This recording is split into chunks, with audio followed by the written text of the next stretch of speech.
Well, we're just about ready to export this out, but as I was looking at it, a couple of things came to mind. First of all, if I pull down the material menu here, you can see the UV test pattern. And when a material doesn't have anything attached to it, or it isn't applied to anything, it'll have a little 0 here. And this one does not, which means there's still something with that material on it. And I realize it's probably this. So I need to give this its own material. I'll go ahead and remove this material from it. Let's create a new one. And I'm just going to give this its own material, the spare tire material here. And now if we pull this down, you can see this has a little 0. And that means that none of the objects in the scene have this material. And that's good. All right, so we've got that in place. The next thing I want to do is make sure that the textures will be applied to all of the objects properly. And what I mean by that is we need to make sure that all the polygons are facing outward, because in the game engine, the back of a polygon is going to be transparent, is going to be invisible. So we don't want to be able to see through any of the objects here. And one thing we can use is this little menu over here. Let me tab into edit mode here. And I'm going to pull this menu down right here, this viewport overlays. And way down here at the bottom is normals. And what I want to do is I want to view the normals of the polygons, of the faces. So I'm going to click this button right here. And look what happens. It looks like it's growing hair. But what this is a visual display of all the normals of every object, or of every face within this object. And a normal is just a perpendicular line coming out of the front of the polygon, right? So let me actually make these a little bit smaller. So instead of 0.1, let's maybe make it 0.05. Let's try that. Okay, so you can see here that we've got a normal here coming out of this face, a normal coming out of this face, and that's what we want. We want to be able to have these coming out of the object and not going in. If they're going in, that means we're seeing the back of the polygon on the outside, and we don't want to do that. So if let's take a look at this over here. Well, it's kind of hard to see. This is kind of a mess here. Let's make these a little bit smaller. Let's take these down to 0.01, and let's take a look. Yeah. Take a look at the spring here.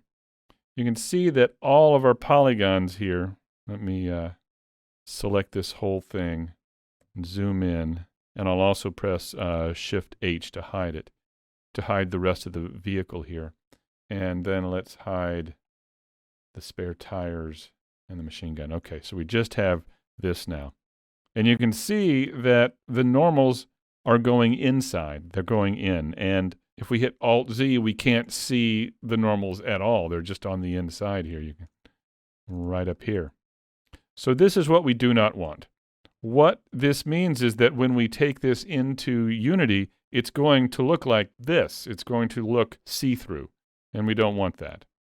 So how do we fix this? Well, let's press Alt-H to bring everything back.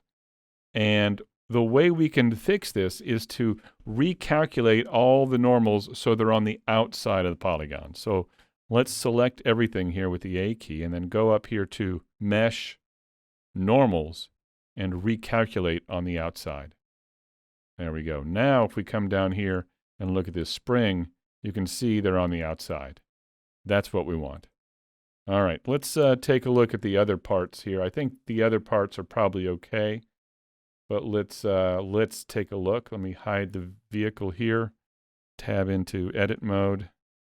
Yeah, these look fine. They're all going out. I mean, we could go ahead and just select them all and hit normals, recalculate outside, or shift in. Just as a matter of course here, we could just do that. Let me grab the tire low here. Tab into edit mode, and here we go. We can see them here. Let's just hit shift in to recalculate the normals. We should probably get that spare tire. Let's do that. Tab into edit mode, shift in, and there we go. All right, so we've got all of that taken care of. Let's bring the wheel, the vehicle, and the machine gun back. Oh, we didn't actually do the machine gun. Let's do that real quick. I'll tab into edit mode, select everything, and I'll press Shift N. And that looks pretty good. All right. Now, another thing that occurs to me is not really a Blender issue or a Unity issue or even a Substance Painter issue. It's my computer issue. And my computer is a pretty good computer, but it's not the highest end. And when we go into Substance Painter and try and create a transparent glass material for these glass blocks, from past experience, it's going to bog the system down and we won't be able to move around in the 3D viewport very well. Even if we save them to the very end, it'll slow us down trying to export textures. I've just seen this before, and I should have thought of it earlier. So what I would like to do is actually create the glass material in Unity rather than in Substance Painter. And to do that in Unity, I'm going to need to split these out as their own object and give them their own material. So I'll have to have an extra material or so, more than I had thought, but I think that'll be for the best. I think you and me and my computer will appreciate it. So let's select the vehicle and tab into edit mode. Oh, we can turn off the normal view here. I'll just click the button here again to turn those off. And then let's go to face mode. I'll hit the L key and make sure seam is turned off. And then I'll just come through here and select all these windows here. And then let's split these out into their own object. I'll hit the P key and separate them by selection. There we go. All right, so now if we select them again, here they are. We'll call these, we'll just call them glass. There we go. And in addition, they're going to need their own material. So let's get rid of the vehicle material, create a new one, and we'll call this glass. Okay, so we have 1, 2, 3, 4, 5, 6 different materials, which means we're going to have 6 different texture sets in Substance Painter. And that's okay. That's not terrible. That's better than 400, right? So now we should begin thinking about exporting this out. We're going to export this whole thing out, all of this here, as well as the tire high and the spare tire high. We're going to export all of these out to an FBX file or 2 FBX files, and that's how we're going to bring them into Substance Painter. All right, so let's just, first of all, well, I'll just hit the A key here and select everything. And then let's go over to File and Export. We'll choose FBX. And here, the only thing we really need to do is make sure that Selected Objects is checked. Otherwise, everything that's hidden will also come through, and we don't want that. We only want the things that we've selected here. Let's go to our Export folder here. I will give this a new name. I'll just call this Vehicle 01.